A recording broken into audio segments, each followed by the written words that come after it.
کچھ لوگوں نے کہا ہے کہ مصنف ابن ابی شیبہ میں حضرت علی کی ایک روایت موجود ہے، وائل ابن حجر کی روایت موجود ہے جس کی سند صحیح ہے اور جس سے ثابت ہوتا ہے کہ ناف کے نیچے ہاتھ باندھنا چاہیے۔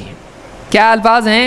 عن وائل ابن حجر قال رأيت النبي صلی اللہ علیہ وسلم وضع يمينه على شماله في الصلاة تحت السرة۔ یہ مصنف ابن ابی شیبہ میں روایت موجود ہے، لیکن تحت السرة کے الفاظ اس میں موجود نہیں ہیں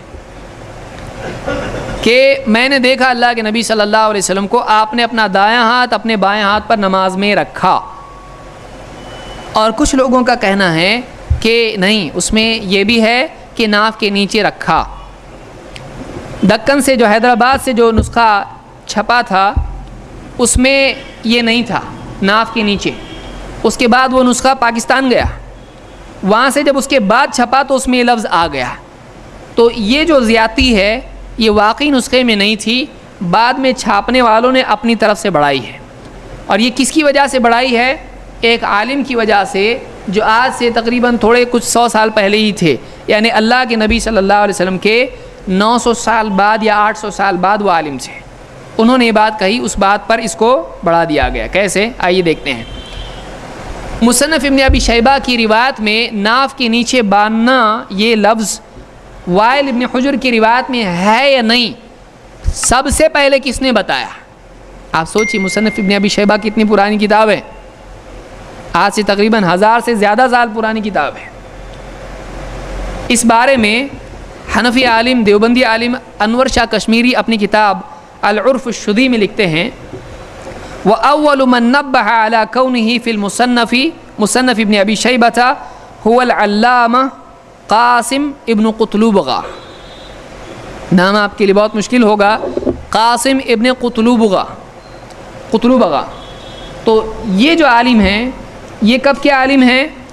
یہ 9ویں صدی کے عالم ہیں، یعنی 800، ابھی 1400 چل رہا ہے تو 800 میں تھے۔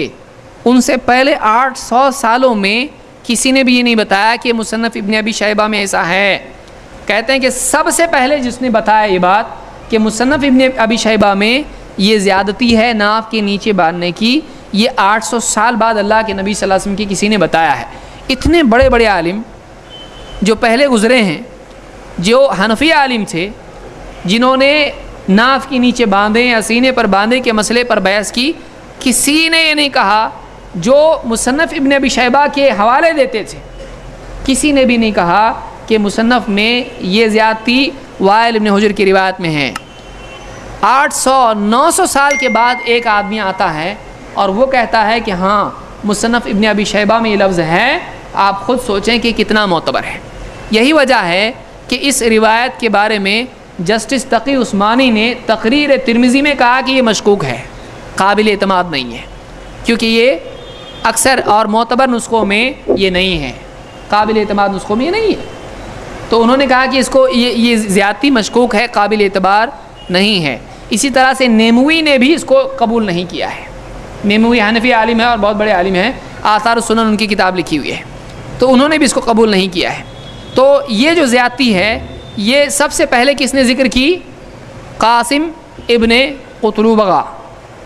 ان کے بارے میں الضوء اللامع لأہل القرن التاسع، یہ جو کتاب ہے یہ علماء اور راویوں کے بارے میں ہے، لکھنے والے پڑھنے والے بڑے بڑے عالم جو گزرے ہیں مختلف ادوار میں، ان کے سلسلے میں یہ 9ویں صدی کے علماء کے بارے میں کتاب سخاوی کی ہے۔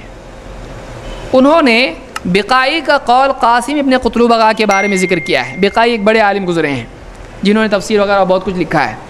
کہتے ہیں وکان، ان کے دور کے ہی ہیں وہ بھی، کہتے ہیں وکان مفننا فی علوم کثیرہ۔ قاسم ابن قطلوبغہ بہت ساری فیلڈ کے ایکسپرٹ تھے، بہت سارے فنون میں بہت زیادہ ماہر تھے، الفقہ والحدیث والاصول وغیرہ، فقہ میں، حدیث میں اور اصول میں بہت بڑا عالم تھے۔ ولم یخلف بعدہ حنفیا مثلہ الا انہ کان کذابا۔ کیا کہہ رہے ہیں؟ انہوں نے اپنے بعد اپنے جیسا حنفی نہیں چھوڑا، لیکن بات یہ تھی کہ یہ عالم جھوٹا تھا۔ الا انہ کان کذابا، لیکن بات یہ تھی کہ جھوٹے تھے۔ لا يتوقف في شيء يقوله فلا يعتمد على قوله، کسی چیز کے بارے میں یہ یعنی ٹھہرتے نہیں تھے، بول دیتے تھے، کچھ بھی توقف نہیں کرتے تھے، جھوٹ بول دیتے تھے، اور کہتے ہیں کہ فلا يعتمد على قوله، ان کے قول پر اعتماد نہیں کیا جا سکتا ہے۔ کون کہہ رہا ہے یہ؟ بقاعی۔ کون سی کتاب ہے؟ الضوء اللامع لأہل القرن التاسع، سخاوی کی کتاب ہے یہ۔ تو معلوم ہوا کہ اس لیے بعض علماء نے کہا کہ کیسا بھروسہ کریں گے ایک ایسا آدمی جس کے جھوٹا ہونے کی گواہی کسی بڑے عالم نے دی ہو، اور وہ آدمی کہہ رہا ہے کہ فلاں نسخے میں ہے، اور اس سے پہلے 800-900 سال تک کسی نے نہیں بتایا، جبکہ مصنف کوئی ایسی چھپی ڈھکی کتاب نہیں ہے جو کسی کے ہاتھ میں نہیں پڑی، ارے دیکھو ابھی آئی 900 سال کے بعد کتاب، یہ بہت پرانی کتاب ہے۔ تو یہ زیادتی قابل اعتبار نہیں ہے، یہ زیادتی قابل اعتبار نہیں۔ زیادہ سے زیادہ کہا جا سکتا ہے کہ ناسخ سے لکھنے میں کچھ یہاں کا وہاں صرف نظر کی وجہ سے اس طرح سے زیادتی ہوئی ہو، جھوٹ نہ بولا ہو، یہ بھی کہا جا سکتا ہے۔